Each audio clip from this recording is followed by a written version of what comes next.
Meet Dave. On the outside, he's a normal guy, but inside, his brain has been hijacked by the superstition virus.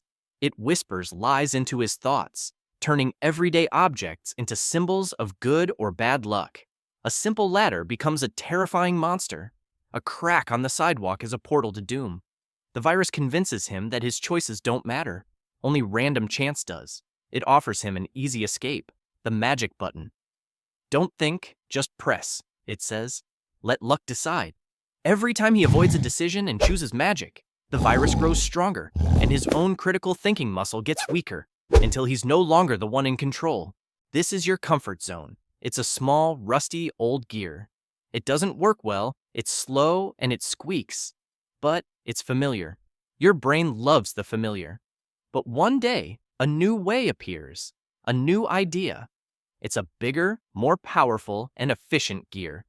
But your brain doesn't see a solution, it sees a monster. It's too big, too different, too scary. The rigid thinking virus whispers in your ear, stay with what you know, it's safe here. So you cling to your rusty gear, while the world moves on with better tools. The trap isn't the rusty gear itself. The trap is believing that it's the only gear you can ever use. Inside your brain's control center, there's a calm, wise pilot, your long-term planning module. Its job is to guide you towards big rewards in the future. But there's also a saboteur on board, the instant gratification gremlin. This creature is powered by sugar, cheap thrills, and dopamine hits. When you face a choice, save money or buy junk, study for an hour or watch one more video, the gremlin hijacks the controls. It smashes the big red Now button, flooding your system with a short burst of pleasure. The problem is, every time the gremlin wins, your wise pilot gets weaker and is locked away, and the path to your future goals gets longer and rustier. Imagine every conversation is a journey, and every topic is a door. Smart minds crave grand adventures beyond the surface, seeking out the deep, intricate chambers of ideas, questions, and possibilities. But then there's the shallow gatekeeper virus. It guards every door, ensuring no one goes deeper than the weather, traffic, or what's for lunch. This gatekeeper isn't necessarily malicious. It's just incredibly comfortable with the trivial.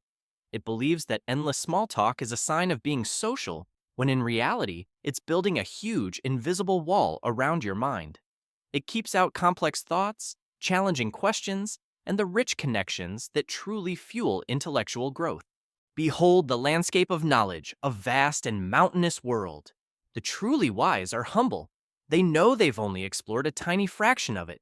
But some are infected by the echo chamber virus. This virus builds a tiny, isolated hill for its victim, known as Mount Stupid.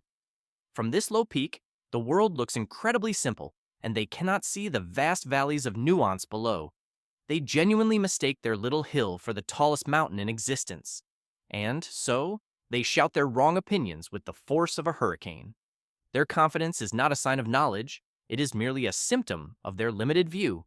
They are the loudest in the room, because in their isolated echo chamber, their own voice is the only sound they hear. Your brain is hungry. It craves answers and explanations every single day, and you are the chef who decides its diet. On the menu, there are nutritious facts, the healthy vegetables of reality. They can be complicated and sometimes hard to chew, but they make your brain strong. Then there's the junk food aisle, juicy conspiracy theories and dramatic rumors.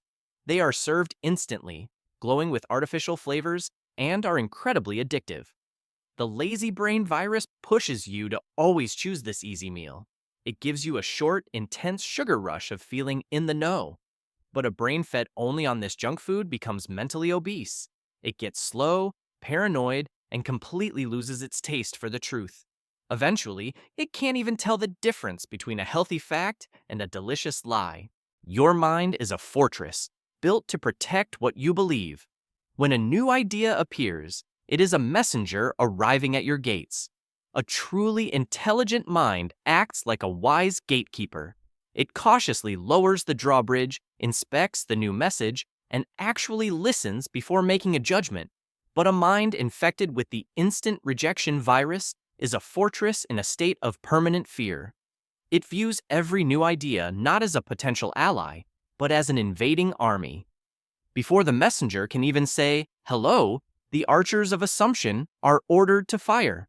They shoot down the idea with arrows of, "That's stupid," and "That will never work." This isn't a sign of a strong fortress. It is the sign of a dark, isolated prison, terrified of what lies in the outside world. Welcome to the mental gym, the place where your brain comes to get stronger. Think of your mind as a powerful muscle. Every time you read a book or solve a puzzle, you are lifting heavy weights, building your focus. When you learn a new skill, you are running on the treadmill, boosting your mental stamina. But the passive consumption virus wants you to skip your workout. It lures you away from the weights and points you to the most comfortable couch. This is the endless scroll zone. It doesn't build any muscle. It just feeds your brain an infinite stream of cheap dopamine snacks. A brain that only consumes passively doesn't get stronger. It gets weaker, flabbier, and lazy until your once powerful mind becomes nothing more than a mental couch potato. Your personality should be your own masterpiece, a unique style that you create yourself. A strong mind carefully chooses what it likes, building an identity that is authentic. But the herd mentality virus wants to turn you into a mannequin. Mannequins are displayed in the grand window of social media, and they have no personal taste. They simply wear whatever the giant hand of the algorithm puts on them. This week, it's a bizarre dance. Next month, a ridiculous challenge. The virus whispers, "Don't think, just copy." Your goal is to fit in. It tricks you into believing that being a perfect clone of everyone else is the same as being popular. But you're not building an identity. You're erasing it, becoming just another blank face waiting for the next trend to tell you who to be. Every conversation is a broadcast.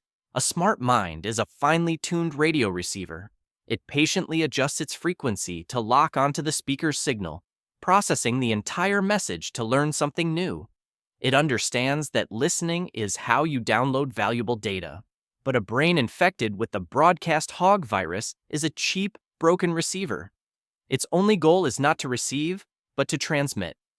While the other person is talking, this brain isn't analyzing the signal. It's just busy preparing its own speech. It interrupts the broadcast with loud bursts of static, impatiently waiting for its turn to grab the microphone. This isn't just bad manners. It's a critical learning failure.